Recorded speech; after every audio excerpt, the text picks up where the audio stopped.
ni ukuvuga ngo umugabo wanjye twari tumaranye imyaka 15, muri iyo myaka yose twabanye hari ibibazo tutumvikanagaho, ariko kubera ko yari yampinduriye idini nkajya nkomeza kugusa nk'ubihisha kure cyane ku buryo abantu batamenyaga ibyo ari byo, bakabona ari urugo rw'amahoro, ariko muri iyo myaka yose nta mahoro yari arimo. Njye rero ibintu ngiye kubabwira ntago ari pranka, nta nubwo ari imikino ndi gukinira ku rugo rwanjye rwasenyutse nkirugeramo. Nkirugeramo nahise mbona ko rusenyutse, ahubwo mbura uko mbigenza. Iyo nshubije amaso inyuma uburyo icyo gihe gito twakundanyemo, nacyo iyo nza kuba nk'umuntu uri kureba kure, ntago mba naremewe gukomezanya nawe ngo dupange ibyo kubana. Amezi 4 twahise dukora umurenge tuwurangije, ahita yimura ibikorwa aho yatahaga iwabo, akodesha inzu tuzahita tubanamo hafi yanjye. Amaze kuyikodesha nakoze amakosa menshi ndi gutekereza ko ndi mu bihano by'Imana, mburira n'abakobwa rwose kwirinda iki kintu ngiye kuvuga. N'ubwa mbere nkivuze, uba namusuye hari kuri Noheli ya 2009, nibwo bwa mbere namusuye iwabo. Ngezeyo kakantu ngiye kukavuga ariko ntago byari ngombwa. Ngezeyo anyakiriza igikoma cyo muri teremusi. Ubwonko bwanjye bwahise bumbwira ati uyu mugabo nta byishimo azama. Igihe rero twari tuvuye ku kibanza twaratangiye inyubako dutashye aho ngaho twakodeshaga, tugeze ahantu mu gasantere ndamubwira ni sheri ndi kumva nshaka isambusa na fanta. Kandi wari utwite? Nari ntwite inda y'amezi 7-8 gutyo. Ndamubwira ati sheri ndi kumva nshaka isambusa na fanta. Ahita nkangamira ambwira nabi, arambwira ngo isambusa na fanta singo ni amabati. Ahita nansiga, twari turi mu rugendo tutaragera mu rugo, ahita atera intambwe aransiga ajya mu rugo. Nuvuga mu rugo kutama affection byageze ku rwego ananyereka ko nta gaciro mfite ko kubaranwa nawe mu mutungo ngo dupange icyo turi bukore. Agafata konte ye n'iyanjye byose akabibarira, njyewe singiremo ibitekerezo habe na 20%. Icyo yumva agatekereje nk'umugabo nicyo yakoraga, kandi akagikora mu mushahara we n'uwanjye. Yarambwiraga ati mfashe kirede ngiye gukora iki, ubwo ntacyo ndi buhindureho, ninshaka kugindura n'induru, ninshaka ko ngo tubiganiro turebe icyabanziriza ikindi n'induru. Tubyaranye 2 namufatiye mu buriri bwanjye n'umukozi. Nagiye kuri nibature, kwa kundi umuntu abyuka ajya kuri nibature, ubu nta nubwo ngikunda nibature kuko mfite igikomere cyayo. None urumva ntabwo ari kujya kuryamanira n'umukozi mu buriri bwe kandi aryamanye n'abana banjye. Yari deplasaga rero umukozi agasanga umugabo wanjye mu buriri, akaba arimo basambanira. Kubera ko yaramaze kuba umugore we wa burundu, ngo yari yaramuganirije umugabo nyine maze kubafata, twageze tugirana ikiganiro. Arambwira ngo yari umugore we, ngo nta nubwo bibaraga nko gusambana, ngo ko bari barapanganye ko namara gushyikira diplome yo muri Kongo ngo azajya gusaba akazi ahantu hakure, ngo bakantoroka, ngo akajyana abana n'uwo mukozi, ngo akamubera umugore, ngo kuko ngiye yabonaga ngo ndi kumunaniza nshobora kuzatuma asaza ari umukene. Uko nabyukaga ngiye muri nibature, umukozi yaribwirizaga nyine akamenya ko isaha yo kuryamana na boss yageze, akabyuka akamusanga. Nubwo ngubwo niko byagenze, ntago umugabo yabyutse ngo aze kumwibutsa ngo ngwino. Ngiye nari nicaye numva umukobwa yabyutse, aragenda afungura icyumba cye, numva ajya gukora ku rugi rwo ku muryango usohoka, numva yumvise ko rufunze, arakata afungura urundi rwo kuri magaze. Bite nari nicaranye biriya n'indirimbo muri icyo cyumba, numva yagezeyo, numva umutima urambwiye ngo tuza. Ndatuza, batangira igikorwa. Ndi umuntu mukuru, ntago nimbivuga n'abandi bantu bakuru barabyumva ko kuba baratangiye kurwa nkabimenya bitari ikintu cy'igitangaza. Noneho wa mukozi ava muri supaneti aza amfata ya maboko yanjye ansindagira ku rugi ngo murekeniweho wabiteye. Umugabo abonye ko umukozi ansindagiye ku rugi nawe arahaguruka amusa nk'umushubije inyuma. Ubwo duhagaze hagati ngiye n'umukozi we yambaye ubusa. Nigeze ndota inzozi ziteye ubwoba, ndababwira ati papa Jisi, ngiye inzozi na Rose, umwe muri twarapfa. Nkurikije uko nazirose, ngiye nshaka kukwiyezaho n'ibyo ntakubwiye n'ibyo mu bwana, ubundi napfa ngapfa neza. Ndiyeza imbere ye, ndavuga ati ngiye nimfa rwose Imana izanyakire neza kuko inzozi narose umwe muri twarapfa byange bikunde. Arangije nawe anyihanaho, ahita ndondorera n'ibyo ntazi byinshi. Yageze no ku rwego ashaka kunyica. Ubwo twari tugifitanye abana 2 n'ubundi, twari tutarabyara uri wa gatatu. Yageze no ku rwego ngo ashaka kunyicisha, akopeye n'amabanda akoresha imbunda, ajya gutereta amabanda akoresha imbunda ngo azaze ngo amere nkaje kwiba mu rugo ngo basige banyishe. Niwe wabikwibwiriye? Bye bataravugana. Iyi nda ntwite abantu ntekereza babibonye ko ntwite. Iyi nda ntwite umugabo yarayihakanye. Hari bashuti banjye bamwe nabibwiye nibumva ikiganiro barumva atari bishyashya. nuvuga ngo yihakanye inda utwite. inda ntwite yarayihakanye. Noneho rero ikintu cyaje kubihuhura ni ukuntu yanshinjije ngo inda ntwite siye. Urumva nayisamye mu kwa 11 atangira kuyihakana mu kwa 12 nkimara kubimenya. Kumbe nawe muri uko kwa 12 yateye umukozi inda. Naho ngaho ro twahise dukora impapuro nge nawe zo kwitandukanya no kwigabanya imitungo. Ubu ngubu twarangije kugabana kuba mfite urupapuro rwo kunsenda rero. Yes, reka nanjye ngusuhuza aho dukurikiye ni by'agaciro gakomeye cyane kuba ugarutse kubana natwe umwanya nk'uyu nguyu. Ndagusuje aho waba uherereye hose, kwifurije kugubwa neza, amahoro ya Nyagasani abane nawe. Inshuti zacu ziri mu bihugu bitandukanye, mwese ni ukuri reka tubifurize kugubwa neza kandi ibyo mukora byose muhirwe muri byose. Uyu munsi nagiye i Rubavu, nagiye gusura inshuti yanjye Jeanne Gentille, nari maze iminsi ntamubona. Jeanne Gentille, mumeze mute hano i Rubavu? Turaho muri rusange. Nyamyumba rwose ibintu ni amahoro. Turaho urebye. Kongeyemo ngo urebye. Urebeye inyuma. Urebeye inyuma nta kibazo. Keretse winjiyemo imbere ya detaye kuri buri muntu ku giti cye. Ariko muri rusange nta kibazo. Ubundi ngo mu bibi no mu byiza tujye dushima Imana. Yego. Ubwo uvuze ngo winjiyemo imbere murashobora guhita yibaza tubwo n'ibyandi by'Abanyarwanda umuntu agukandagira ngo nta kibazo, ngo nta kibazo kandi wababaye gushiriramo imbere. Yego. Nanjye nshobora kuvuga ngo ni sawa kandi wenda ubigiyemo imbere andetaye wasanga harimo n'ibibazo. Ntacyo, reka tuganire, wenda uraza kutubwiramo bikeya muri byo. Yego. Reka tubanze cyane ikiganiro cyacu n'isengesho. Yego. Twadusenge. Turagushimiye Data wa twese uri mu ijuru, tunejejwe n'urukundo rwawe wadukunze uhereye kuva kera kose ugeze ubu ngubu. Tunejejwe nuko tugihumeka, hari abandi batagihumeka, hari abarwariye mu bitaro hirya no hino, hari abahuye n'ibibazo bitandukanye bari mu mazu y'imbohe, ariko twebwe turacyariho kandi ntituri mu mazu y'imbohe, ntituri mu bitaro, turacyahumeka. Kandi Uwiteka uracyaturinze, uracyatugaburira, ukatwambika, izina ryawe nirihabwe icyubahiro. Nejejwe n'umuvandimwe twongeye guhura nyuma y'igihe kirekire tudaherukana. Ndagusabye rero ngo wakire ishimwe, tugushimira ko wamurinze mu nzira, ukamurinda impanuka, kandi natwe ukaguma kuturinda kugira ngo twongere tubonane nawe tuganire. Bana natwe rero muri iki kiganiro, wiheshe icyubahiro, ukomeze guhumuriza imitima ya benshi bagukeneye. Natwe turagukeneye ngo uzubane natwe uhereye uyu mwanya kugeza n'igihe cyose tukiriho. Ibyo ushaka n'ibyo ushima nibikoreke mu izina rya Yesu Kristo. Amen. Amen. Ese Jeanne Gentille, uri umukristo, uri umuvugabutumwa, ubundi ni irihe jambo cyangwa se ni uwuhe murongo ugiyobora ubuzima bwawe? Nigeze kubikubwira na mbere.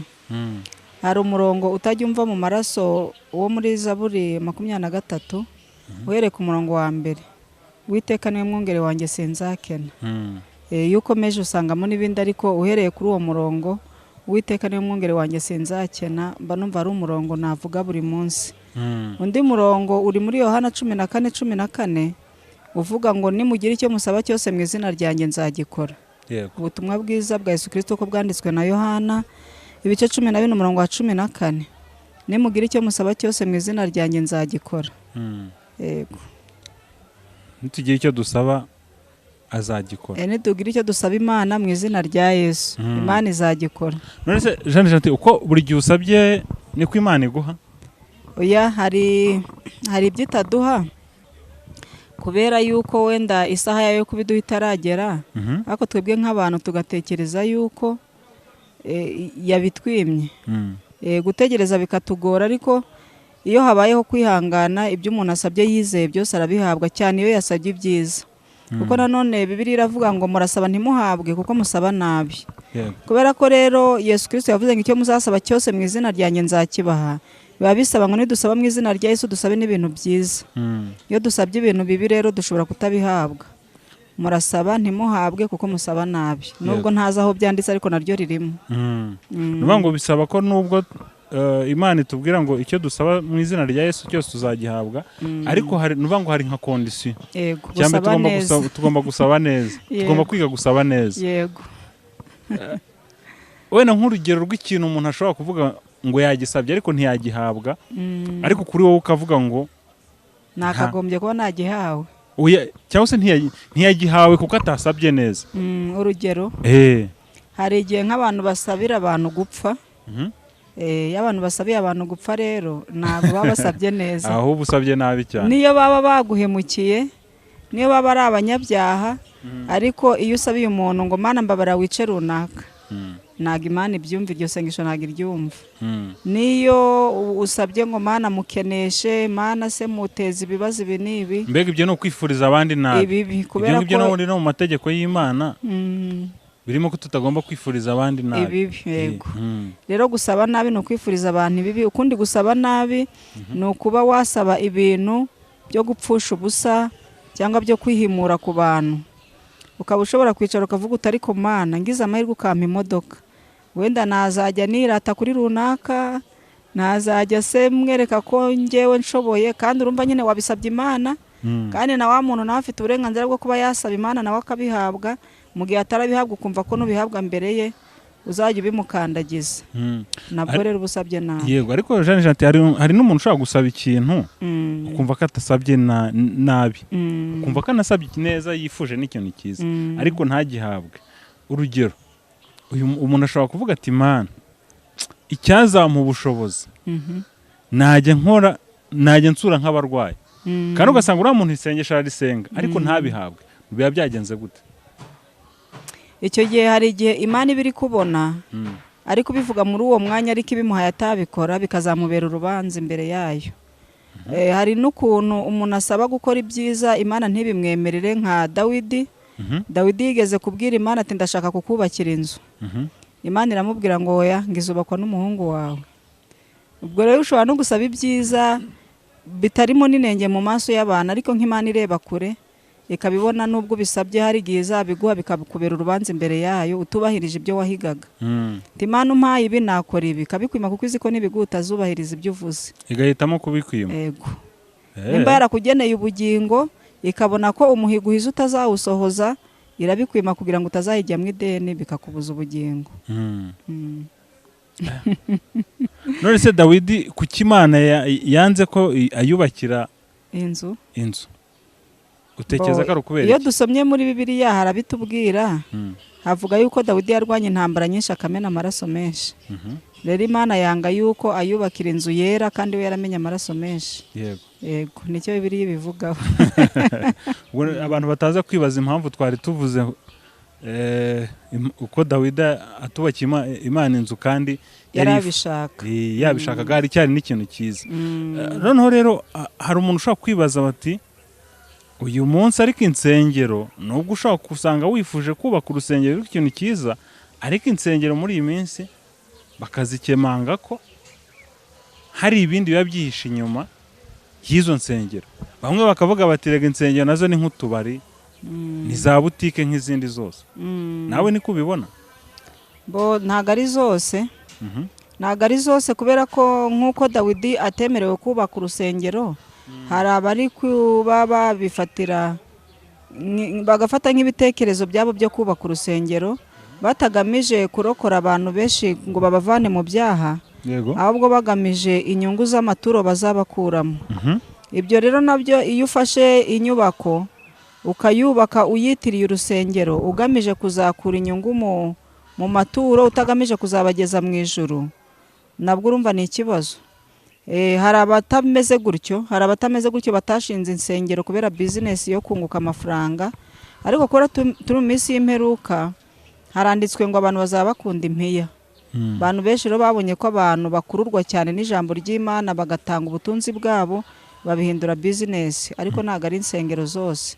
Izimeze gutyo rero ntabwo zavuye ku Mana. Yego. Insengero zishingwa muri ubwo buryo bwo gushaka inyungu runaka ntabwo zavuye ku Mana, zavuye mu bantu. N'inyigisho zikorerwamo ahanini ntabwo zageza abantu ku musaraba. Yego. Ahubwo ni za nyigisho Bibiliya nabwo yavuze ngo mu minsi y'imperuka abantu bazishakira abigisha bahuye n'irari ryabo.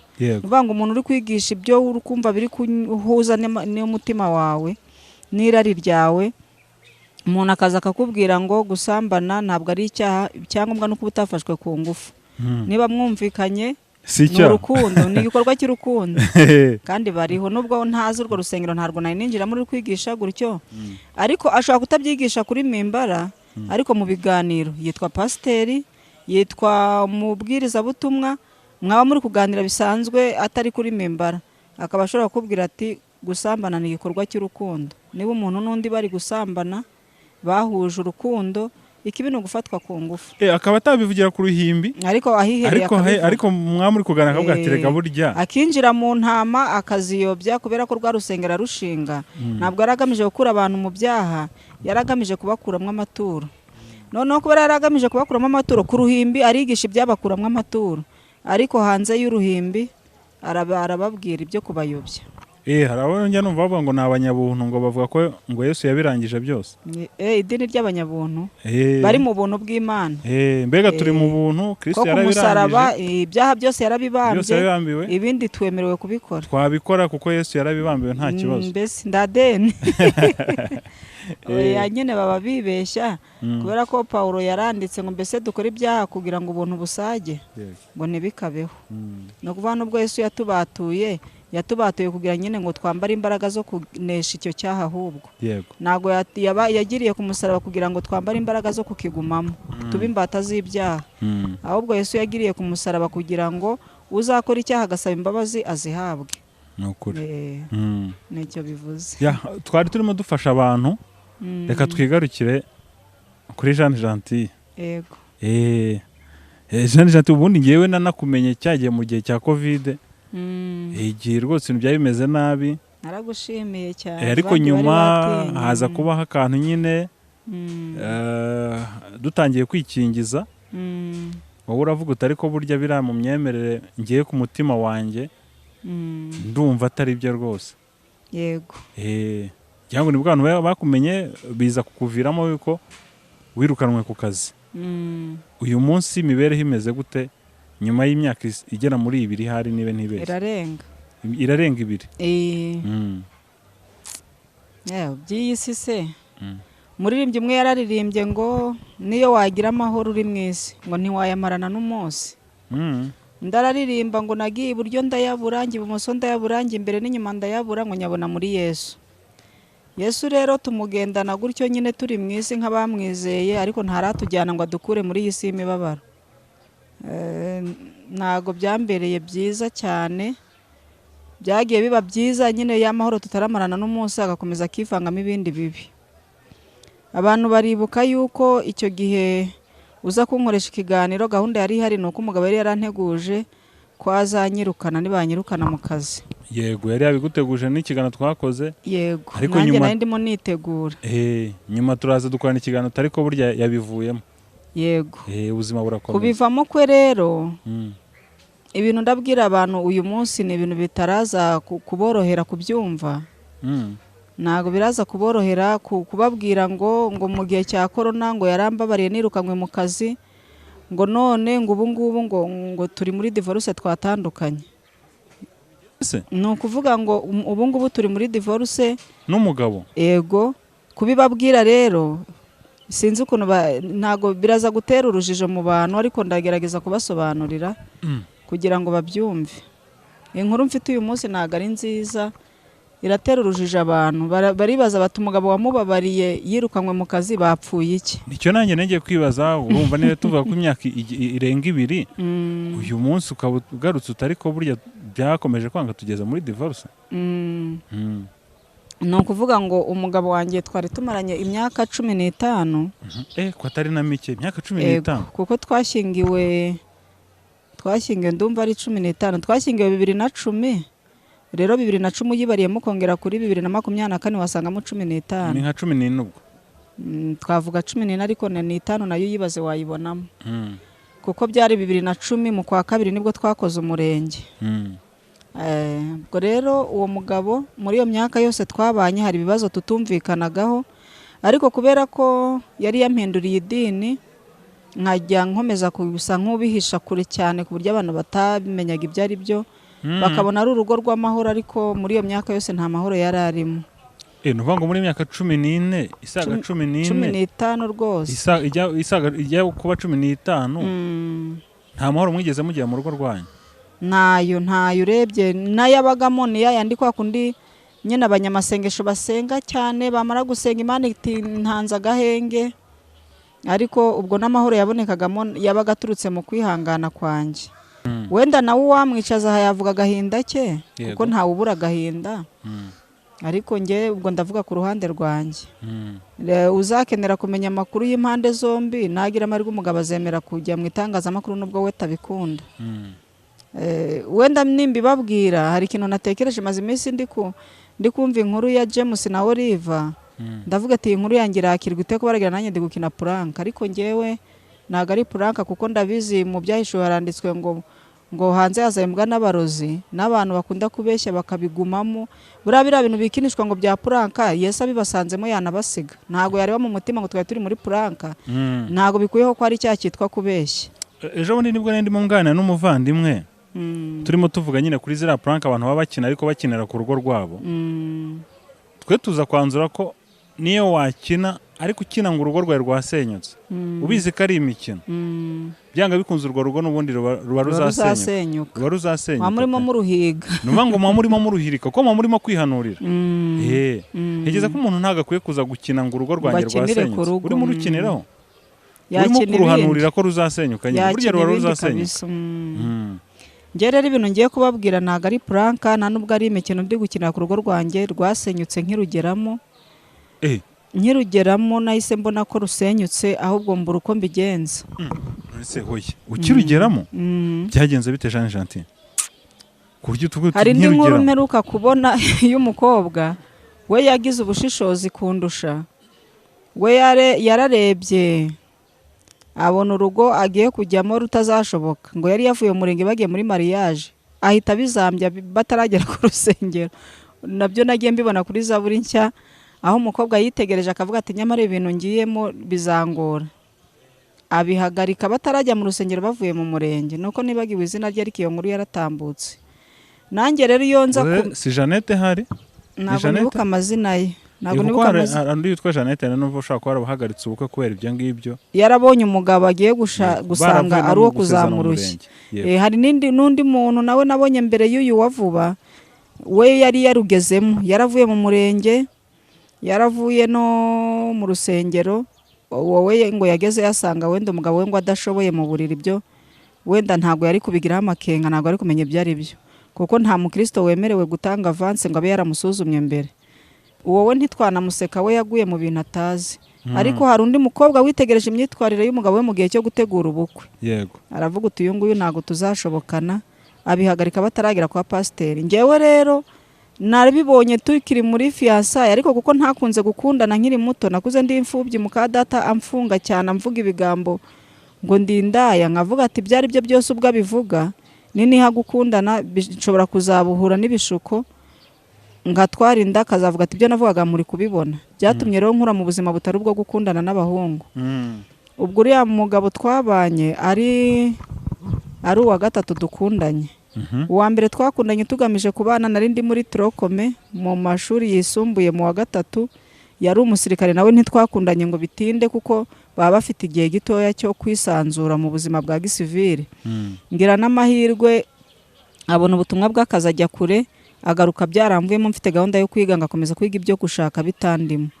Ndangije segonderi nabwo nakundanye n'umuntu umwe, mbona ari gutinda kuko nari ngeze mu myaka 26 kandi ndi imfubyi, kandi muka data ayo magambo yo kunyita indaya yakomeje, ngavuga ati nintinda mu busiribateri nshobora kuzanduriramo.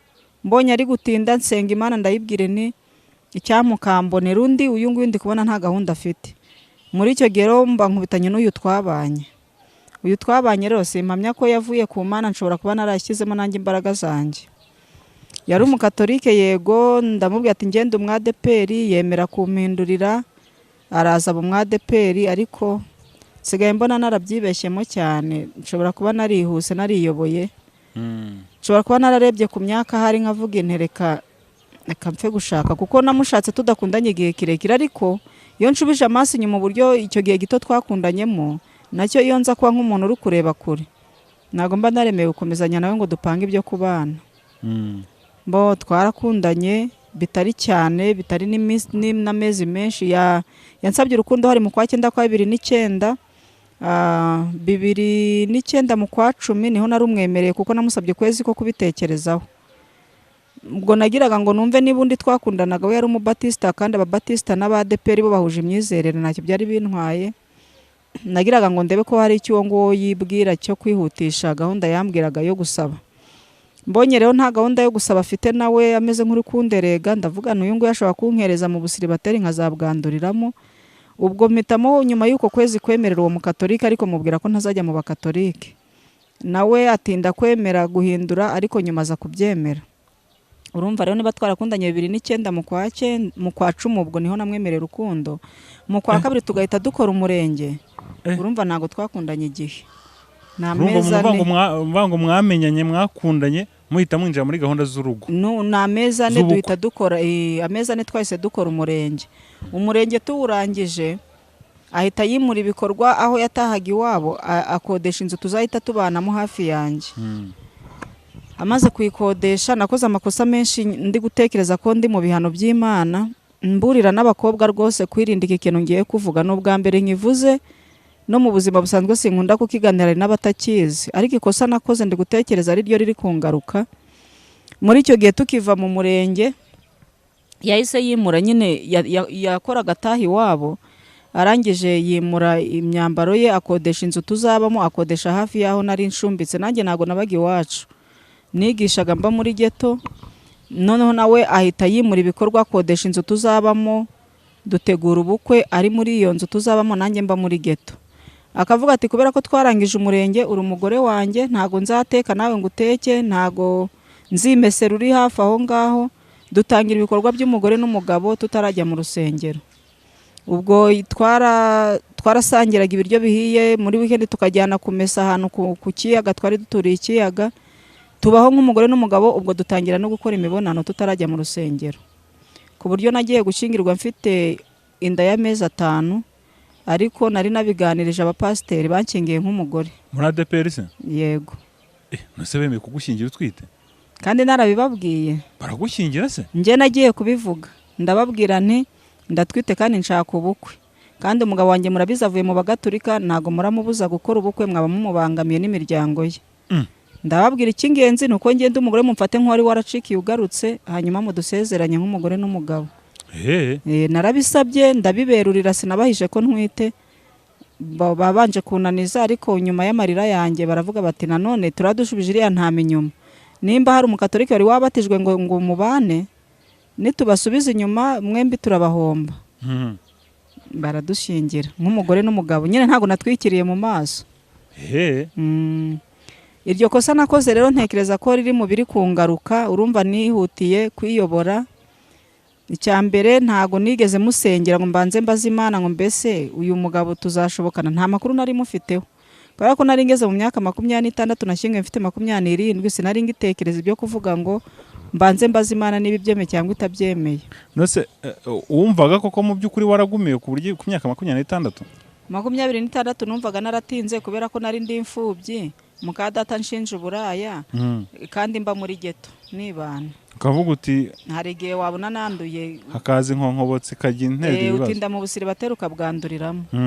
Ibyo byatumye rero nsaba Imana ngo imereze undi musore, kuko ngo nabonaga ari gutinda, ariko n'uwo nsabye sinamubera amaso ngo mbaza Imana niba ibyemeye. Akiza mita mubwira iby'idini gusa, abyemeye guhindura, ndava nta zindi mbogamizi ndashyiraho. Cyakora ntabeshye, twagiye gukora ubukwe umutima wanjye ukiri kuri wa wundi naretse. Umwe wo mu Methodist, Umubaptiste. Urumva ntabwo ngo twari turinjira mu rukundo neza. Kandi mwabanaga? Ego. Twashingiwe tutarinjira mu rukundo. Urumva twakundanye mu kwa 10, tukora umurenge mu kwa 10, nako mu kwa 2 kwa 2010, duhita dutangira kubaho nk'umugore n'umugabo. Twashingiwe mu kwa 8 tariki 15 kuri Assomption y'abagatolika. Urumva rero ubwo buzima twanyuzemo nta gikristo gihagije kirimo. Sinasengeye ngo Imana ibyemere, sinanitwararitse ngo turangize ibyacu mu mahoro. Kabone nubwo nagiye gusemba baza abayobozi banjye bakanshingira nk'umugore, bitari nyine twihanye icyaha cy'ubusambanyi, badushingira nk'umugore n'umugabo. ariko mba numva ibintu biri kumbaho nkavuga ati nanjye buranabigizemo uruhare nk'umuntu wari usanzwe ndi umuvugabutumwa.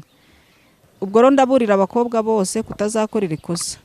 none se Jeanne Gentil muri iyo myaka muri ayo mezi mwamaze mwarasezeranye mwaravuye mu murenge ariko mugize ntago wenda nibura wabonaga ko urukundo ruri kuza cyangwa wenda nta bindi bimenyetso wavuga bigize bidasanzwe wabonye wenda ukavuga uti uyu muntu ariko nshobora kuba naramwibeshyeho muri ayo mezi 5 mbere yuko mukora ubukwe bwuzuye? Mbere yuko dukora ubukwe bwuzuye twagiye tunapfa ibintu byinshi, ariko kubera ko ntagira mama ndagisha inama, nta na masenge, ba masenge abo nagiraga babaga muri Kongo ariko nabwo icyo gihe bari barapfuye, no kuva nta bajyanama nagiraga.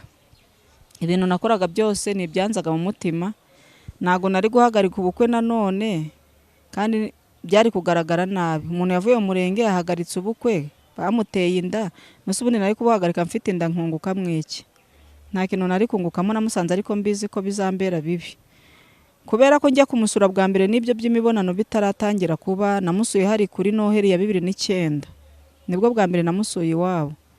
Ngezeyo kakantu ngiye kukavuga ariko ntago byari ngombwa. Ngezeyo anyakiriza igikoma cyo muri teremusi. Ubwonko bwanjye bwahise bumbwira ati uyu mugabo nta byishimo azama. Kubera ko kubera iki se? Kubera ko yari umwarimu uhembwa nubwo twahembwaga make.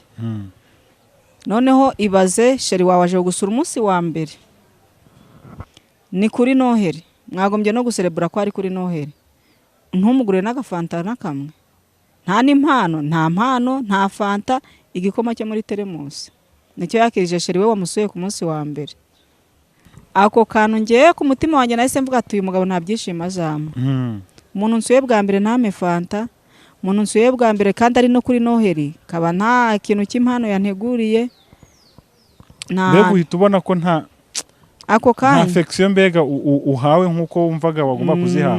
Amplis ari umunsi wa mbere. Umunsi wa mbere musuye tena kuri Noheli. Hari indirimbo y'intuza y'abari abahanzi bajya baririmba ngo kugica munsi cya Noheli, ako karirimbo kambagamo. Nibaza ukuntu ngiye gusura umuntu kuri Noheli ari nabwo bwa mbere, nta fanta nyoye, nta mpano yanteguriye. Ndavuga nti aha, kandi urumva twe tutarajya mu murenge, ariko kuko ntakundanye cyane ubirengaho mujya mu murenge. Birengaho. Ubwo rero ibyo birabaye murasezeranye mugeze mu rugo. Reka nkubwire ikindi kintu cyanyeretse ko ubundi uyu mugabo tutazasazana.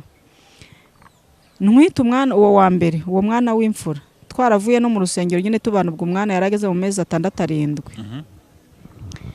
Twavuye ahantu twari turi kubaka, twabanje kuba mu ikode, nyuma yahita bitekerezaho ahita agura ikibanza, akabanza k'amafuta ariko ku bushobozi bwacu twumvaga ari byiza.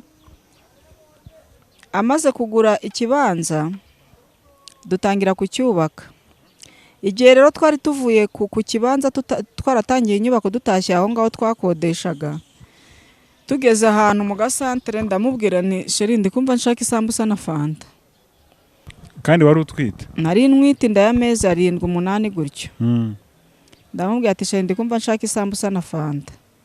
Ahita nkangamira ambwira nabi, arambwira ngo isambusa na fanta singo ni amabati. Ahita nansiga, twari turi mu rugendo tutaragera mu rugo, ahita atera intambwe aransiga ajya mu rugo. Ngenda ndi kwibaza turu n'urugo ni ibiki? Isambusa na fanta ntago ari amabati, iyo nzu ari kubaka ari kuyubakira nde? Ku buryo umugore utwita asaba isambusa na fanta by'amafaranga 500.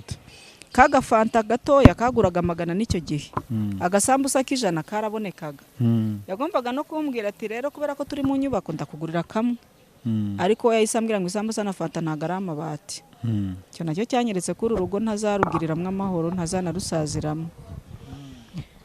Mbo turabana tuva mu bukode tujya muri ya nzu, panga gahunda nyine zindi zakomereje, ariko nta nimwe twigeze tujya duhuzaho. Noneho rero warutubwiye uti tukigera mu rugo, nge nahise nkigera mu rugo nahise mbona ko rusenyutse. Hari ikindi kimenyetso gitandukanye n'ibyo wari umaze kubona muri ayo mezi 5? Nyuma y'ibyo ngibyo ibindi nagiye mbona birahari byinshi cyane. Wenda urumva twatangiye tubwiye uti ngiye nahise mbibona nkigera mu rugo ko rutazakunda. ni ukuvuga ngo ibimenyetso nabonye ni ibyo by'uko yari afite uburyo abayeho atashobora gutetesha umugore kandi noneho ngewe ari byo nari nshaka ku mugabo. Ni ukuvuga ngo kubera ko nakuze ndi imfubyi, ngewe icyo nifuzaga ku mugabo ni ukuba yanetesha akamara imibabaro y'ubupfubyi. Noneho rero kubera ko nabonye ko atazanetesha nahise mbona ko rusenyutse. Navuze nti ubuzima nakuriyemo n'ubw'imibabaro n'umugabo nshatse ndi kubona ari kuyobora umugore gisirikare. Ndavuga nti byari byo byose ibi ntabwo bizashoboka. Ni wa mugabo ntiyagurira umugore igitenge. Ni wa mugabo urumva wanyimye isambusa na fanta ntwite ntago yanjyana ahantu runaka ngo agiye kungurira. Ni ubuzima bw'igisirikare naba ngisebeje. Igisirikare naba ngisebeje rwose ntago mbivuga gutyo, sinzi n'uburyo nabivugamo. Sinzi uburyo nabivugamo, nta miteto, nta affection, nta magambo meza agira. Nawe yakuriye mu buzima yego bw'ubupfubyi, mama wabo nawe yapfuye ari muto ariko papa wabo we ntiyashaka undi mugore, bo bakura ahubwo bameze nk'ari bo bayobozi b'urugo birera. Naho ngewe rero mama yarapfuye bazana undi wo kuturera, ngira imibabaro ya mukadata. Naho bo papa wabo ntiyabashije gushaka undi mugore, babayeho ari bo bibaza bakisubiza, ntago baza affection y'umubyeyi w'umugore imeze ute. Rero reka nihutishe ngere ku cyatumye noneho twerura tukavuga tuti turekurane. Iyo nari ngiye kukubaza nkavuga nti hari ushobora kubona ibyo ngibyo ndakavuga ati umugabo nta affection ariko nyine ngomba kwihangana tukabana nkamwakira uko ari. Ariko n'umuntu agahita yibaza ese wowe niki noneho cyatumye muri iyo myaka 14 noneho bigera nubwo bigana kuri divorce. Yego. Byose muri iyo myaka 14 ntekereza ko ibyo nubwo byari bihari ariko hari warabyihanganiye. Hari ibyo nihanganiraga ariko nkakomeza nkamubwira byandenga. Nuvuga muri uko kutama affection byageze ku rwego ananyereka ko nta gaciro mfite ko kubaranwa nawe mu mutungo ngo dupange icyo turi bukore. Agafata konte ye niyanjye byose akabibarira ngewe singiremo ibitekerezo habe na 20%. Ni ukuvuga ngo yakoraga icyo ashaka we. Icyo yumva agatekereje nk'umugabo. Nicyo yakoraga kandi akagikora mu mushahara we n'uwanjye. Yarambwiraga ati mfashe kirede ngiye gukora iki. Ubwo ntacyo ndi buhindureho. Ninshaka kugindura n'induru. Ninshaka ko ngo tubiganiro turebe icyabanziriza ikindi n'induru. None se ku buryo yafataga umwanzuro wo kujya gufata ideni mutabiganire ngo mumenye ngo n'amafaranga turayakoresha iki? Ni ukuvuga ngo yatekerezaga gufata ideni. Afite n'icyo ari bubimaze. Ariko wowe utabizi. Wakabinzanaho atararifata kuko ngomba kumusinyira. Ariko ibyo yatekereje gukora ntago twabanzaga kubijyaho inama. Ahubwo we yarabitekerezaga, yamara kubitekereza agatekereza ko azabikorera mu ideni agahita azana n'akabinganiza ntacyo ari buhindureho. Kandi noneho nimba yafashe kuri konte ye no kuyanjye niko azabigenza. Nahita atekereza ikindi azahita yongera azambwira ati jya no kuri konte yawe rero fata inguzanyo nateguye gukora iki. Agafata inguzanyo nawe ugafata indi. Ego. Niba rero nshatse kuzanamo ngo tubiganireho turebe niba hari icyahinduka ubwo ndingare nshaka kumutegeka no kumuyobora ntago arabyemera. Ibyo bintu rero hari ubwo nabikoreraga kuvuga ngo ndasenya ngehe ko nta mama ngira nta musaza wanjye ngira. Mama yadusize turi batatu b'abakobwa kandi ninjye wari wishoboye urimo. Nta numwe wari urimo wishoboye ku buryo nibura nanamuhungiraho nkabiwe. Mukuru wacu ni umukene wo mu cyaro, ninjye wa kabiri, uwa gatatu ni murumuna wanjye. Mama yapfuye amubyara arererwa muri Orphelinat ku Nyundo. Ubwo nawe ukuntu abayeho ntago ari kwiza mukadata barananiranywe abo muyaya akiri mutoya atararangiza na primaire. Ubuzima arimo rero nawe ntago bushimishije kubera ko muri ubwo buyaya nawe yakubitanye n'undi muboyi baba umugore n'umugabo batagira ubuzima. Nyuma biranabananira burundu umugabo aramutamutana abana bagera muri 3. Urumva ba mu mujyi n'abana 3 ku kabase kuki ntanzagira nta mibereho ntago namuhungiraho rero. Niyo mpamvu nabonaga gusenya urugo ntafite aho guhungira. Yego. Avuga ati uko byagenda kose ubwo mfite amahirwe akabatarwana atamwa n'inzoga naganywa inzoga ntaganarwana. Afite iyo mico yindi yo kuba yagukanda akaguhezamo atasinze atanagize atanarwanya. noneho wenda tubare nk'igihe yabaga afashe ayo mafaranga nubwo yakoze nta bwumvikane bwabayeho iryo deni akaba yarifashe nta bwumvikane wenda ariko wamusinyiye n'amafaranga ari kuri konti yawe yayakoresheje ariko se ntiyayakoreshaga mu byungura basi urugo muri rusange yayakoreshaga mu iterambere ry'urugo ariko kanze nguha urugero ushobora gufata nk'amafaranga ufite miliyoni imwe hari ibibazo 8 bigomba gukemuka wowe ukayafata ukayakemuza ikibazo kimwe bya bindi 7 byose ukabyirengagiza kabone nubwo ukemuye ikibazo ariko hari ibindi usigaje kandi bikomeye urugero nk'ubwo mbivuze mu mazina yabyo ayo mafaranga yakundaga kuyagura imirima kandi dushingirwa kubera ko nari ndi imfubye nta bishingiranwa banshingiranye mu rugo nta buzima bwabagamo nta bikoresho twagiraga nta myenda twagiraga no kurya byari kose akiyemeza gufata kuri konte ye n'iyanjye y'inguzanyo zo kugura umurima tutarabona uko dukomeza kubaho mu mirire mu myambarire mu bikoresho byo mu nzu tukabaho mbese mu buzima buvunnye cyane ku buryo umwana wanjye w'imfura yendaga kuzarwara bwaki wenda neruye ngo yarwaye bwaki naba musebeje hari ariko reka tubifate mu iyo sanse ko umwana wanjye yagaragaraga nk'umwana wo mu batindi kandi se na nyina araba arimo kabone nubwo twahembwaga make ariko ntago yari make yatuma abantu bicwa n'inzara akatwicisha inzara rero ngo ari gutegura ejo hazaza namuganiriza rero uburyo twabijyanamo gake nabyumve kubera ko yari yagerageje no kwiga kaminuza muri ayo mafaranga make y'abarimu nayo ayicumbikira hagati yize kaminuza muri Kongo yiga icyiciro cya mbere cya kaminuza arabicumbika kuko yabonaga mu rugo ubuzima bwahagaze cyambabaje nuko yabicumbitse akinjira mu mirimo ndavuga ati byari kurutwa ko ukomeza ukiga nibura ukamenya ngo bimwe bihereje uruhande rumwe ngo simba mvuze ngo naba ndi kumutegeka noneho muri ubwo buryo bwo kujya muganiriza yageze ahagira umutima wo kunyanga aravuga ngo ngiye nshaka ngo azasaze ngo nta kintu afite ngo sinshaka ngo kwagura ngo ibintu bizamufasha mu gihe cy'ubusaza ngo nshaka ngo azasaze asabiriza atangira kundeba nabi nanjye urumva nta byishimo nabaga mfite ahita nzinukwa rero anzinukwa ntabizi ahita atangira kujya asambana yabaye umusambanyi agera ku rwego ambwira ati buno narararutse nta nubwo wangarura ngo bishoboke abikwibwirira yego yabimbwiye namufatiye mu buriri wamufatiye tubyaranye 2 namufatiye mu buriri bwanjye n'umukozi nagiye kuri nibature kwa kundi umuntu abyuka ajya kuri nibature ubu nta nubwo ngikunda nibature kuko mfite igikomere cyayo njye buri gitondo nabyukaga njya nibature nawe akabyutsa umukozi amusanga mu buriri bwanjye kuko twari dufite inzu ntoya umukozi yararanaga n'abana ikindi cyumba ari icy'ibintu ikindi ari magaze ikindi ari icyacu yindi ari saro none urumva ntabwo ari kujya kuryamanira n'umukozi mu buriri bwe kandi aryamanye n'abana banjye yari depurasaga rero umukozi agasanga umugabo wanjye mu buriri akaba arimo basambanira ubwo rero bigera ku rwego njye ntabwo ndi kubyiharamo mfite mwuka wera unyongorera yamaze igihe kirekire anyongorera akajya ambwira ati uwo mwana yitwaga Florence umugabo wanjye nkajya numva ijwi riri kumbwira ngo ufashe umugabo wawe ngo aryamanye ngo na Florence ngo wabigenza ute nkavuga ati nabakubita umuhine iryo jwi rikagenda nkamara nk'icyumweru ntongeye kuryumva icyumweru cyashira ijwi rikangaruka ufashe umugabo wawe aryamanye na Florence wabigenza ute nkavuga ati nabakubita umwuko ibikoresho byo mu nzu byose mbimaramo umuhini umwuko umupanga hari n'uduferabeto twari twarasagutse ku magiriyaje yo kwidirishya natwo ntugeraho ibikoresho byo mu nzu narwanisha mbizengurutse hari hashize bura nk'ukwezi n'igice baryamana ariko bari bamaze igihe kirekire baryamana ariko iryo jwi nge nari maze ukwezi ndyumva buri cyumweru ryazaga rimwe buri cyumweru rikaza rimwe ariko simbimubazeho sinambitekerezo byinshi nkavuga ati ni amajwi ya Satani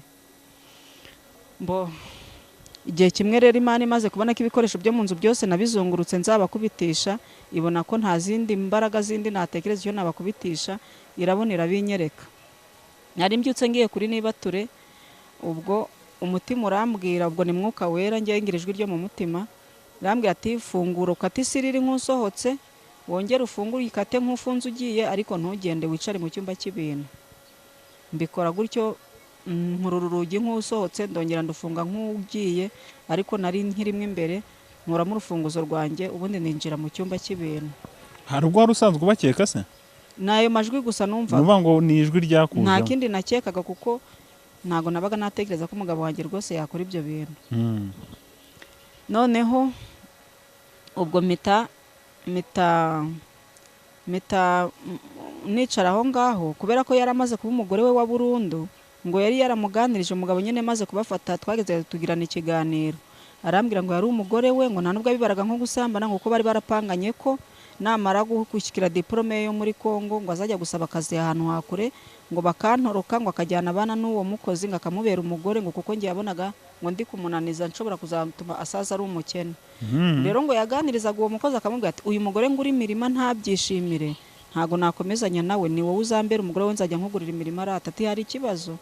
Umukozi arabyemera, ngo azaba umugore wa boss we, ngo ajye aca bugufi boss akora ibyo ashaka. Rero noneho icyo gihe uwo mukozi abyuka agasanga umugabo mu buriri, ntago byamusabye imbaraga nyinshi kuko bari bamenyeranye, nta nubwo umugabo yaje kumushyikira cyangwa mu sinyare, ahubwo kuko byari nk'ibintu baganiyeho. Uko nabyukaga ngiye muri Nibature, umukozi yaribwirizaga nyine akamenya ko isaha yo kuryamana na boss yageze, akabyuka akamusanga. Nubwo ngubwo niko byagenze, ntago umugabo yabyutse ngo aze kumwibutsa ngo ngwino. Ngiye nari nicaye numva umukobwa yabyutse, aragenda afungura icyumba cye, numva ajya gukora ku rugi rwo ku muryango usohoka, numva yumvise ko rufunze, arakata afungura urundi rwo kuri magaze. Inzu yacu kwiba yubatse inshuro nyinshi, iyo uvuye muri salo cyangwa kuri saramanje uhita winjira ku rugi rurimo ibyumba byinshi. Iyo uvuye kuri urwo rugi rucometse kuri saramanje, iburyo haba hari magaze, ibumoso hari uburiri bwacu.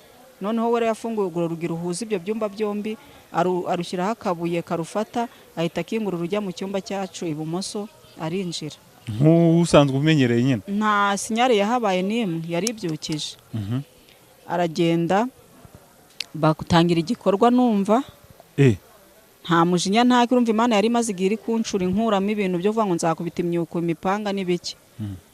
Byose byari byaranshizemo mu mutwe wanjye, nta kintu nari ndi gutekereza, nta n'umujinya wari urimo. Cyamaye nuko Imana nyine hari ukuntu igukuramo ubwenge ikagusigira ibyo ishaka ko kuba byo. Nta mujinya nari mfite, nari nicaranye biriya n'indirimbo muri icyo cyumba, numva yagezeyo, numva umutima urambwiye ngo tuza. Ndatuza, batangira igikorwa. Ndi umuntu mukuru, ntago nimbivuga n'abandi bantu bakuru barabyumva ko kuba baratangiye igikorwa nkabimenya bitari ikintu cy'igitangaza. Batangira igikorwa bakigejeje mu minota hagati y'5 n'10, nibwo umutima waje urambwira ngo haguruka, ibyo bitabo bisigaho, genda weho wenyine, nta kintu ufite mu ntoki, ugende nugera ku rugi ubavugishe barekeraho, ubundi basohoke. Ndagenda, nari meze nk'umuntu ushorewe n'umupolisi ntari kurebesha amaso. Ibyo nakoraga sinabyikoreshaga, nari mfite umuyobozi ubinyoboramo. Ndahaguruka, biriya n'indirimbo mbisigaho, nari nicaye ku gatanda k'amasahani, ndakata muri salo, ndakata kuri magaze ku rugi yari yarangije kururangaza ruteza ibuye, ndinjira. Ngeze hafi y'urugi rw'icyumba mbavugisha ntari ninjiramo, niko uwo umuyobozi wanjye yambwiraga ati bavugisha utari winjira. Ndabavugisha, ndababwira ati murekeraho.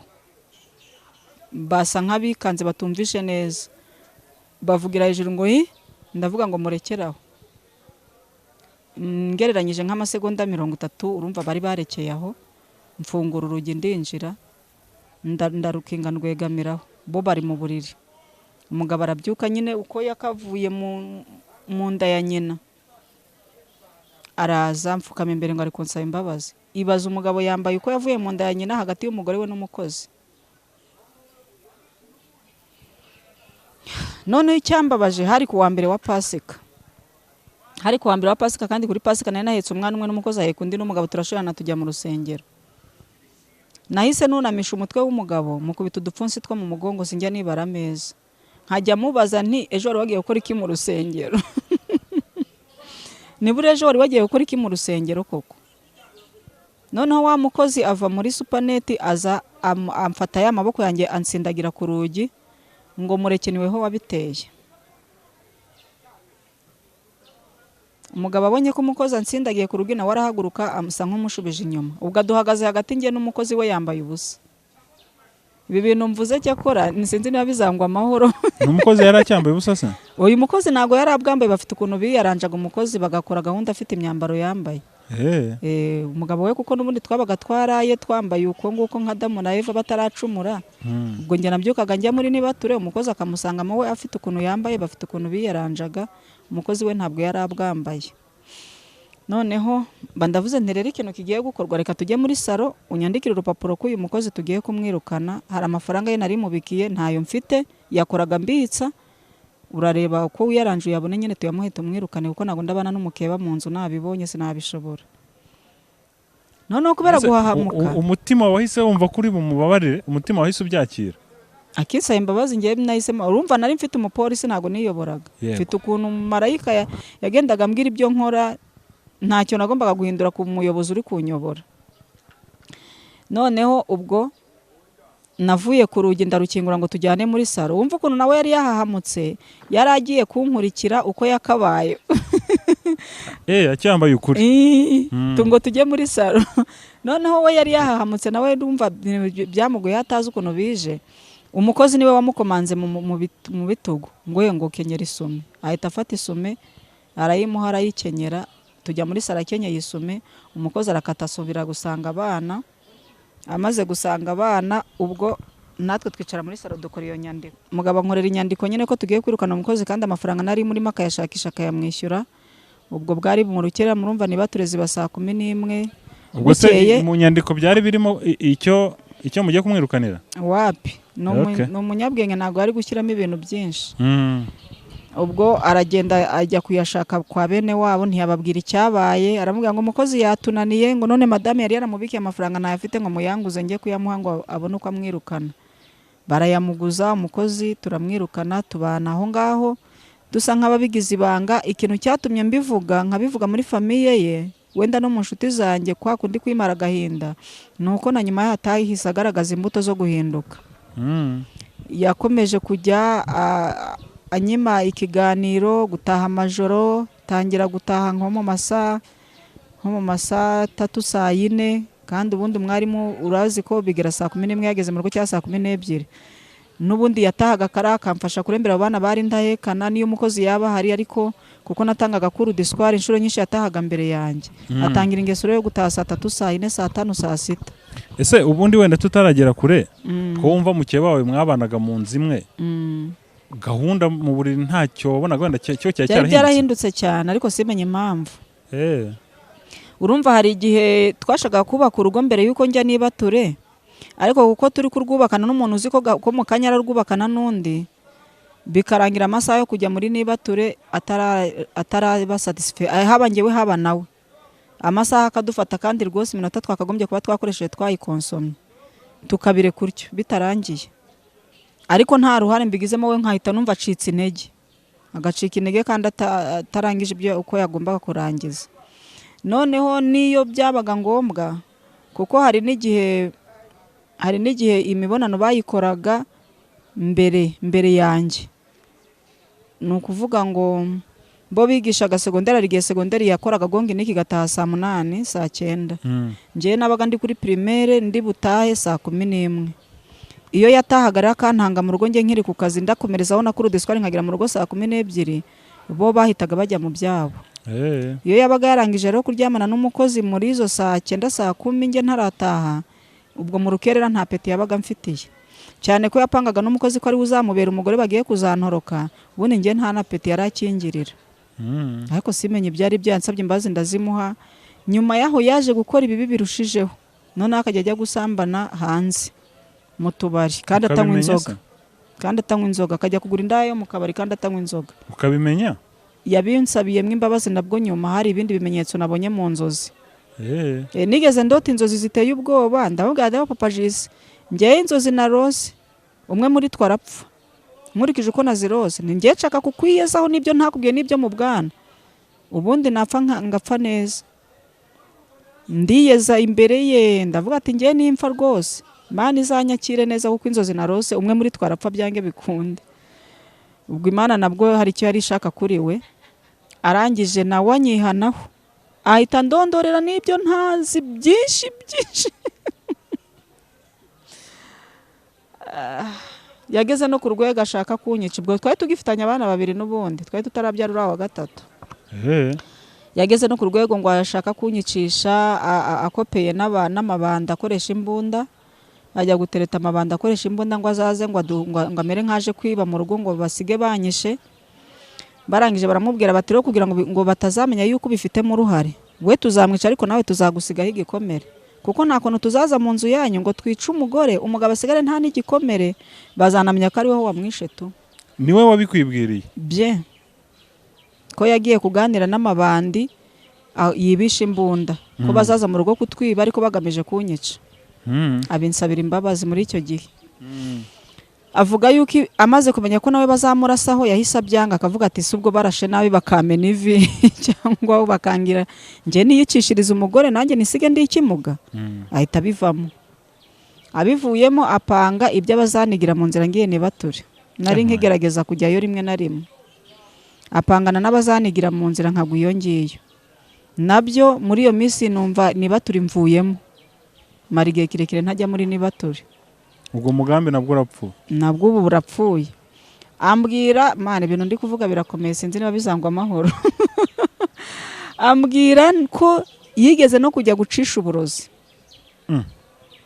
Yagerageje uburyo bwo kunyica bwinshi.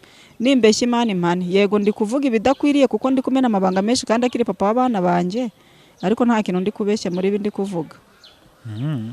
Ajya gucisha uburozi bamuca amafaranga menshi 300,000.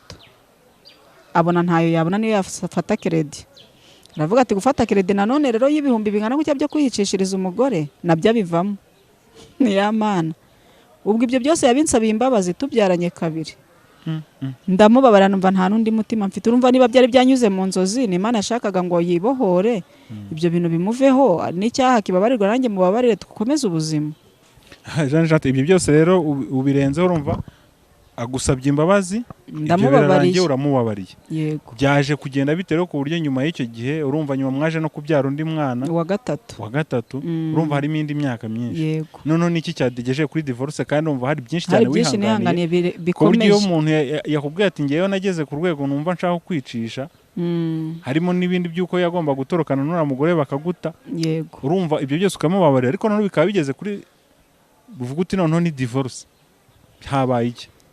Ikintu cyabaye rero, umugabo yageze aho banyirukanye muri korona, banyirukanye ku kazi, bakinyirukana ubwo ku itorero uzi ukuntu babyitwayemo nabi nabo. Igihe wabahamagara ukababaza ati uyu mudiyakoni wanyu wanze kwikingiza bimeze gute, ni imyizerere ni ibiki, baragushubije ngo uwo ni umuyobi. Ntekereza ari Sipuriye oya ni umushumba wanjye wabishubije. Sipuriye we yavuze wo mu Gatenga wambwiye ko ari Kacyiru harya. Ari Kacyiru. We yavuze yuko ngo umuntu wanze kwikingiza ngo no mu ijuru ngo bazamwanga. None n'umushumba wanjye muri paruwasi rubona w'icyo gihe nawe yaragushubije ngo ndi umuyobi. Ibyo bintu byose umugabo wanjye yarabyumvise, aravuga ati yere nta dini nagiyemo. Umuntu waba aragenda ngo ni imyizerere nabo bakamurwanya ubwabo.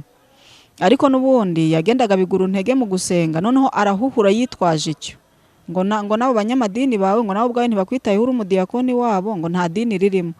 Birahuhura yitwaje icyo ngicyo, ahagarika gusenga burundu, noneho no gukandagira ku muryango w'urusengero bimuvamo.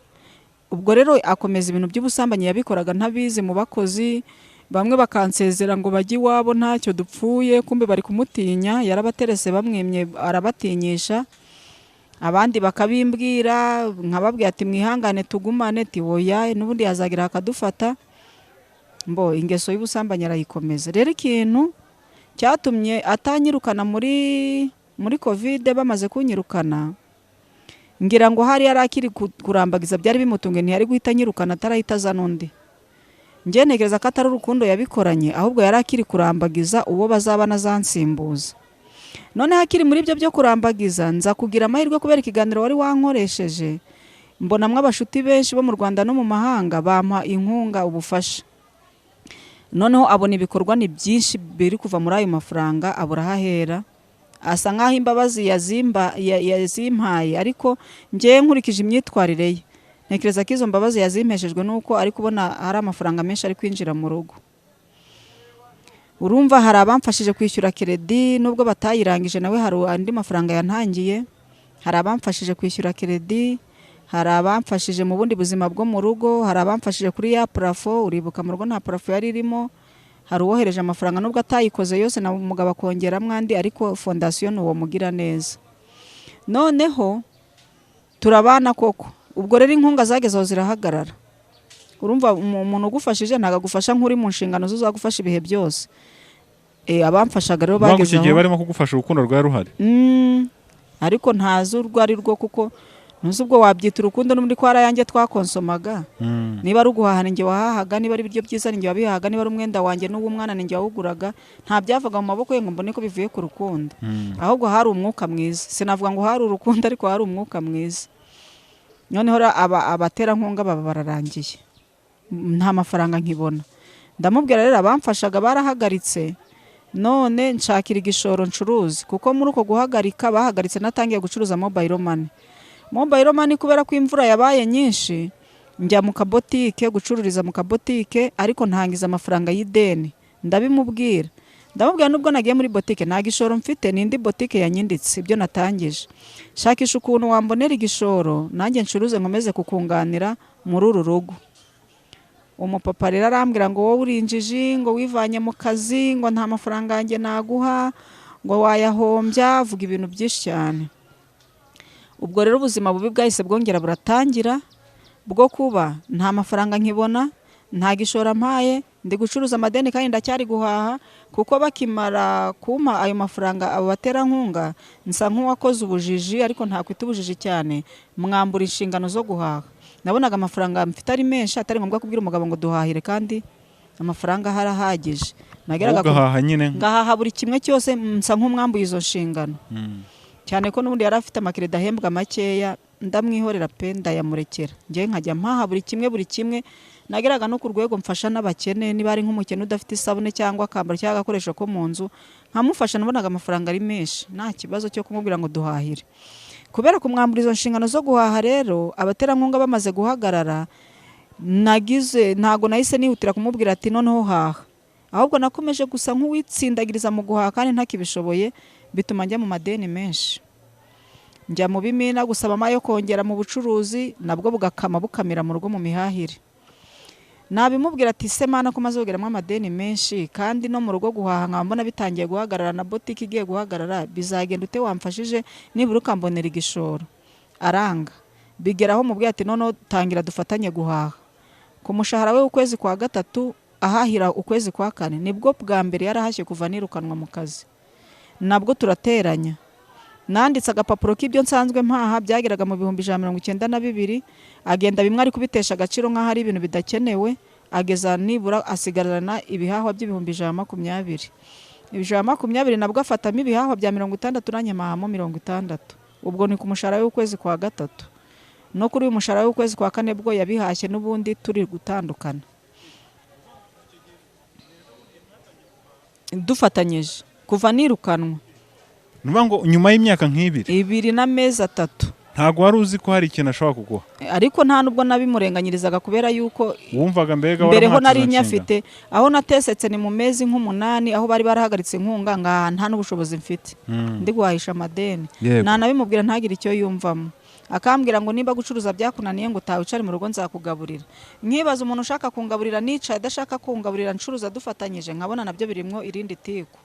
Urumva niba ari yarafashe kireda ahembwa 50,000, kumbwira ngo nicara zangaburira, numvaga ari impossible, niba ibintu bidashoboka.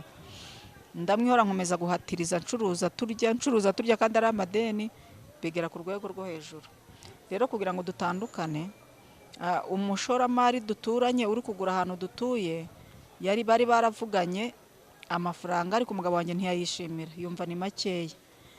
Noneho muri iyo minsi bataravugana, iyi nda ntwite, abantu ntekereza babibonye ko ntwite, iyi nda ntwite umugabo yarayihakanye. Hari bashuti banjye bamwe nabibwiye, niba umva ikiganiro barumva atari bishyashya.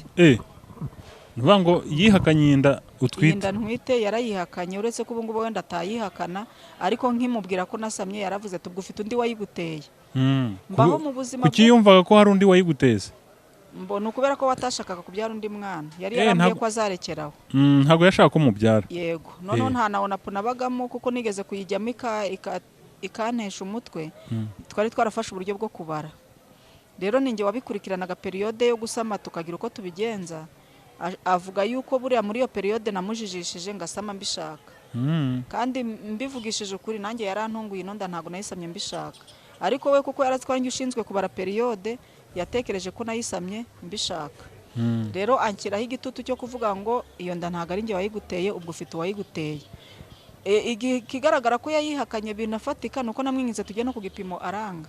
Buriya nagiye kwipimisha njyenyine, nabwo ngenda nkerewe maze kugera mu mezi 4. Nagiye kwipimisha bwa mbere maze kugera mu mezi 4 yaranze kumperekeza, ndijyana ngize amahirwe ntibambaza byinshi barampima nuko ndataha. Na n'ubu ngubu sindajyana nawe kwa muganga, ubu ngubu igeze mu mezi angahe 6. Kuri tariki 15 ubwo nzasubira izaba iri mu mezi 6. Noneho ikintu cyambabaje kigatuma musaba divorce none byihuse, nubwo no muri iyo yindi myaka nabonaga imyitwarire nkayimusaba. Nakundaga kumubwira dutandukane, ndi kubona tutazarangizanya urugendo akanga. Dutandukane, ndi kubona tutazarangizanya urugendo akanga. Noneho rero ikintu cyaje kubihuhura nukuntu yanshinjije ngo inda ntwite siye. Urumva nayisamye mu kwa 11, atangira kuyihakana mu kwa 12 nkimara kubimenya. Kumbe nawe muri uko kwa 12 yateye umukozi inda. Ngo ibi bintu mvuga ni ukuri, nta kinyoma na kimwe kirimo. Umukozi wanyu? Yego. Ntago nayimushinjije na kwijana ngo niye, kubera yuko inda imenywa n'uwayisamye, ni umenya papa w'umwana. Ikindi cyatuma ntamushinja ngo niyijana kwijana no kubera ko uwo mwana twabanaga nawe hari utuco tubi namubonagaho two gutaha amajoro no kwinyabya akajya ahantu tutazi nijoro. None se kuki hari uruhare rumwe wamushyiraho? Uruhare rumwe ndi kushyira ku mugabo ni uburyo inkuru yasohotsemo, kuko umwana namwirukanye mu kazi mu kwezi kwa mbere ku bunane. Oya, ntabwo nari namenye ko atwite, ariko uwo mwana yatekaga ibiryo bimwe na bimwe akanga kubiryaho, abikora 3 mu cyumweru. Mpita mbona ni grave. Njye icyo natekereje, kuko uwo mwana sinamukekeraga pe, n'umugabo sinakekaga nubwo yasambana n'umukozi. Numvaga ko kuba naramufatiranye n'umukozi icyo kintu yakigize indahiro ko yasambana mu bundi buryo, ariko ko atasambana n'umukozi cyangwa asambanire mu nzu yanjye. Numvaga rwose niyo yabukora atabukorera mu nzu cyangwa ngo abukorere ku mukozi. Rero sinabiketse na gato, ahubwo nabonye atari kurya, ndavuga no mwana bazamwoshya turoge. Kubona ateka ibiryo akabona turabiriye atabiriyeho 2-3 mu cyumweru, bamutumye kuturoga byamworohera. Ndangije ndamubwira rero kubera kuri kwanga kurya ku biryo watetse, ngiye kuzakohereza iwanyu, uyo no muco mubi. Twari tunaturanye mu mudugudu umwe, mbibwira na mukuru we, ndavuga nti umukobwa wanyu uri guteka ibiryo akanga kubirya, amaze kubikora 3 mu cyumweru, nago nkimwihanganiye, ngiye kumuboherereza. Ndamwohereza. Maze kumwohereza namwohereje mu kwa mbere, muri uku kwezi kwa 4 gushize. Nibwo namumvisha amakuru ari guhwihwisa ngo maîtresse, niko bakunda kunyita, ngo maîtresse ngo yabonye mugabo ngo amaze gutera umwana w'abandi nda, ngo ahita mwirukana ngo bikureho igisebo, ngo none umwana inda yakuze. Bora maîtresse ngo akoze ibintu byiza. Abantu batangira kuza kubimbaza kubera ko yabonye mugabo wamaze gutera umwana inda, ngo uzi ko ari n'imfubyi, ngo nawe ugahita umwirukana. Ndavuga ibyo bintu ntabyo nzi, kandi mwishinje umugabo wanjye ngo niwe wateye inda, kuko uriya mwana ni ikirara, na bene nyina barabizi, nawe uragamuboherereza. Igihe yabaga atashye nijoro namwe ati katujye kurari wanyu uzaza mu kazi mu gitondo. Nimba umwana rero yaragendaga amajoro tutabizi, nge n'umugabo duturutse kuri botike bwije dutashye tugasanga umwana ntari mu rugo, yagiye amajoro, rimwe na rimwe nkamwereza karari wabo, ntago mwashinja ngo niyo umugabo wanjye. Ngerageza kumurwanirira, ntashye ndabimubwira, numvise inkuru zimeze utya, bari kumbwira ko wamukozi nirukanye bugiye wamuteye inda. Aragerageza kuntuka ngo ntago ari njye utera inda njyenyine, ngo ibiki n'ibiki aranonganye, ngo izo nkuru wiri gutoraguzwa, ngo sinzi iby'uburimo, ibintu byinshi. Noneho bukeye mbonye ko yamakaniye, ngiye telefona wa mwana, ndamutelefona, ariko ntago ari umwana cyane, ngo afite 22 abarebye kwiranga muntu ye. Ndamutelefona ndamubaza, Divine, ibintu ndi kumva ni ibiki? Ngo ni ibiki? Nibari kuvuga yuko ufite inda kandi ari y'umugabo wanjye. Arabanza arambwira ngo inda ndayifite ariko ntago ari iye. Ndamubwira niba uzi yuko umbeshye, ukabazi ko inda ari y'umugabo wanjye wo ku mutima wawe, ariko ku munwa ukabumbwiye ngo siye, umenye ko uwo mwana wawe utazamubyara ngo aje mu mitungo yanjye. Ubwo mfite undi se nyine wo muziranyeho, ariko ngiye inkuru bambwiye ko ari y'umugabo wanjye. Nimba uzi ko ari y'umugabo wanjye ubivuge hakiri kare, nitegure ko umwana wawe azaza mu mitungo yanjye. Ariko niba umpakaniye ubimenye ko utazamuhingukana yavutse ngo nuwo umugabo wanjye. Ndakomeza mukurikirana muri ubwo buryo. Umwana arambwira ati niye. ndamubaza ati none se oya atari yambwira ngo niye naramaje none se kuhakanye ngo urayifite urambwiye ngo ufite inda ngo ariko si umugabo wanjye ntago mweze muryamana. Arabanza araceceka mukurikiranye arambwira ati twararyamanye. Ndamubaza mwaryamanye kangahe? Ambwira 3. Gashobora kuba karenze simbiza ariko we yambwiye 3. Ibyavuye mu munwa w'umwana nibyo ndi buvuge. Ndamubaza none si muryamana ku 3 yakoresheje agakingirizo? Arambwira ati oya. Ndamubwira none si kurwakana ngo ntagariye ushingiye kuki? Nta undi muntu naramubajije hari undi muntu mwaryamanye akaba ariyo mpamvu utekereza ko atari umugabo wanjye? Umwana arambwira ati nta wundi mu buzima bwanjye n'umugabo wawe twaryamanye gusa. Ndamubwira niba uri kuvugisha ukuri n'umutima wawe, niba uri no kumbeshya n'umutima wawe, ariko izo nkuru nari nazumvisha. Ni none se umugabo wanjye wamumenyesheje ko yaguteye inda? Arambwira ngo mu kwa mbere yabuze imihango ngo arabimubwira, ngo aramubwira ngo uzajye gupimisha ngo kwa muganga ngo urebe ko ari inda, ngo mu kwa kabiri ajya gupimisha asanga inda ngo arabimubwira, undi ngo aramubwira ngo noneho ngo uzagume iwanyu nzagufashiriza iwanyu. Ubwo rero umwana amaze kumuha amakuru nari namufashe record mbimenyesha umugabo. Ndamubwira ati wa mwana wahakanaga ngo ntiwamuteye inda ko we yabinyemereye ampaye amakuru yose, ubwo uracyahakana iki? Tiko namufashe na record. Umugabo atashye afata telefone yanjye record zose arazisibagura. Ariko tubiganiyeho ndamubwira nti rero kubera ko wateye umwana w'abandi nda kandi akaba ari imfubyi, ubwo niwe wakunze wamuhise mugenda mubane ngiye dukore divorce yihuse kandi ntuntindira ndagufungisha. Naho ngaho ro twahise dukora impapuro nge nawe zo kwitandukanya no kwigabanya imitungo. Ubu ngubu twarangije kugabana inzu, twahise tujya gushaka umushoramari kuko bari basanzwe baragiye mu biciro barananiranywe, tujya kumwishakira noneho twemera yo yamuhaga, tuyagabana kabira ampa yanjye afataye mu mirima, naho amamo umwe asigarana 3, twari tumaze kugira imirima 4, nuko ahita afata abana agasigarana myinshi kubera ko we abana yahise abiherezaho. Abana bemeye kujyana na papa wabo? Nawe ubwe yarabishakaga, arambwiye nta mwana wanjye n'umwe nzaguha. Yarambwiye nta mwana wanjye n'umwe nzaguha, n'uwo nguwo utwite namara kuvuka agakuruza akagira imyaka yemererwa gutaha kwa se uzamumereza. Rero kubera ko harimo n'abana biga segonderi, ubwo ndabajyanye n'imirimo 3, wowe ujyanye ndajyana umurimo umwe n'ayo mafaranga y'inzu. Amafaranga nayajyanye kuri konte. Nyuma yaho nza kugira ikibazo cy'abana banjye, ndamubwira rero abana banjye ndikumva ntatuma babukubiri nanjye. Icya kabiri sinshaka ko barirwa n'ura mukozi nawe n'umwana nkabo. Niba umukozi afite imyaka 22 abana banjye bakaba barimo ufite 13, tubwazabaho ubuhe burere koko ari na mukasi? Ninjye ndikumva ura mukozi atanderera. None barabana? Nago bahise babana, ariko yambwiye ko ari wazazana. Yarabikubwiye ko ari wazazana? Yego, yarambwiye ni dutandukana ngo ni wazazana, ngo kandi tugitandukana ngo nta n'ikimwe rukizashira atamuzanye. Ndamubwira sinzemera ko anderera, ntago rura ruhinja rwanderera abana. Ndamubwira njyewe reba no muri Bibiliya, mpita musomera muri Bibiliya mu Migani 30 mu mirongo ya za 22 na 3 manutse hepfo, haranditswe ngo ibintu bitigisisi ngo 3 cyangwa 4 bitigisisi tabashobora kwihanganira, harimo kumuja azungura nyirabuja. Sinshaka ibyo bintu kuzabibona mu maso yanjye. Uriya muja aje kunzungura no kunderera, bahita babona ndi umugore w'igipfu wo kurererwa n'umuja mpari nkiriho, ibyo bintu sinzabikwemerera. Ariko arambwira ati nuko bizagenda nta kundi. Amafaranga amaze kuyageza kuri konte rero nisubiyeho, ndamubwira ati mbabarira sinshaka kurererwa n'umuja, ngirira imbabazi amafaranga yawe aracyari kuri konte, nakuye hayo gukemura bya bibazo by'amadeni gusa andaracyariho, ngirira imbabazi dusubirane dupanga ibikorwa by'iterambere. Arambwira ngo keretse ngo ayo mafaranga n'uyansubiza mu biganza, kandi twarangije kwandikirana impapuro ko twagurishije twagabanye.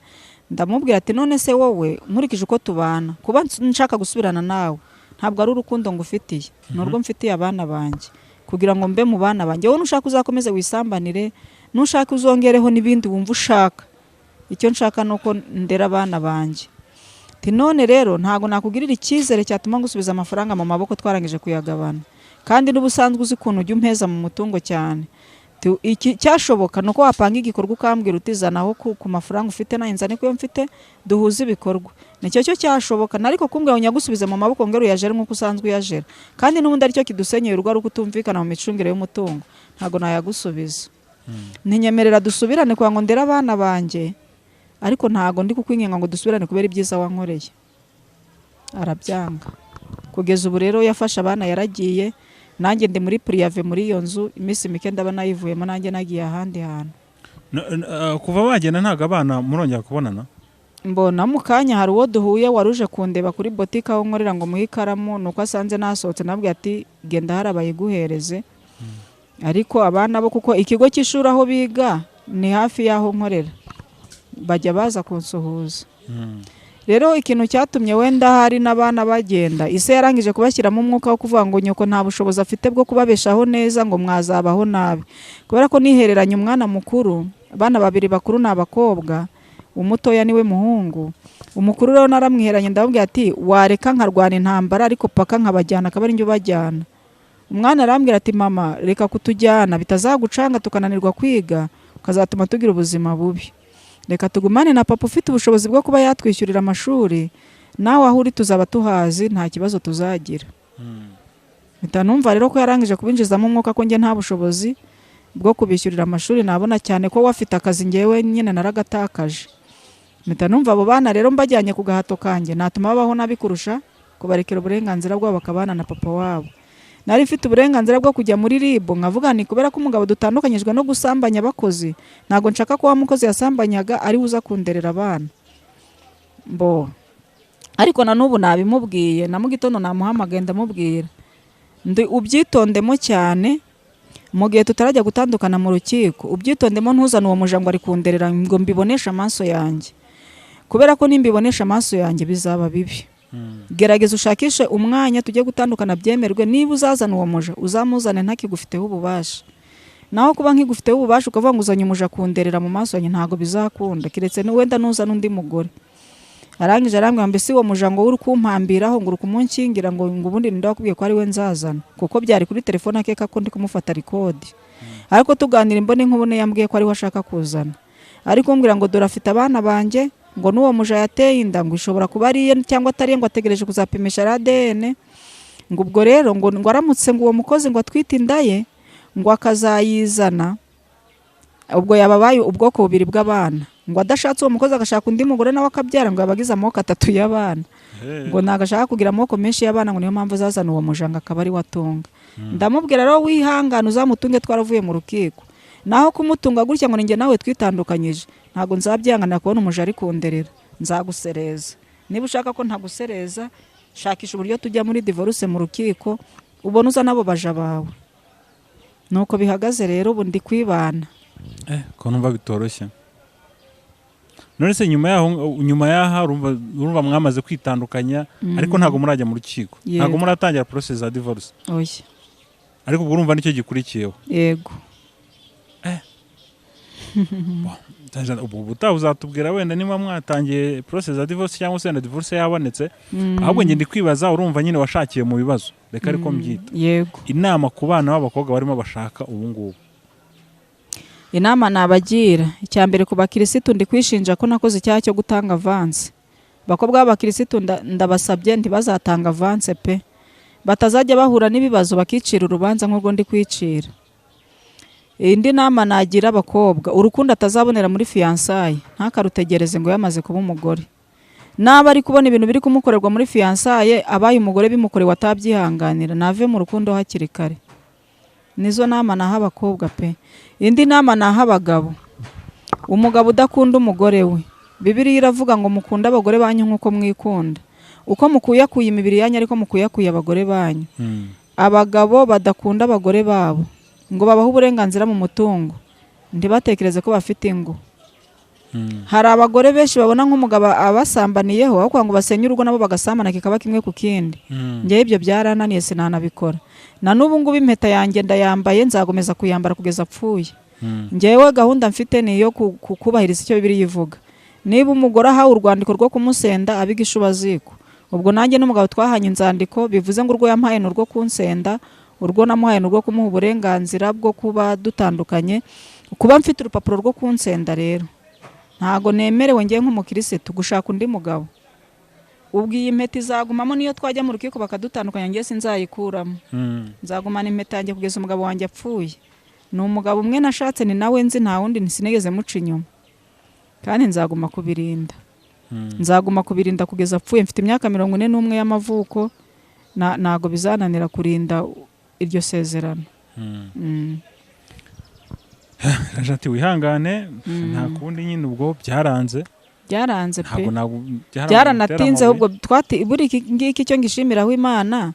Hari igihe twari gutandukana kera nta bushobozi bw'udufaranga ari bumpereze, tugatandukana gutyo nkagenda, kuko inshuro nyinshi namubwiraga ati dutandukane, yarambwiraga ati si waragiye ndakugara uzagende. Habwa nzagenda si nta n'impamba nta n'iki, nzagwa impamba y'iki si kuzansigira abana banjye.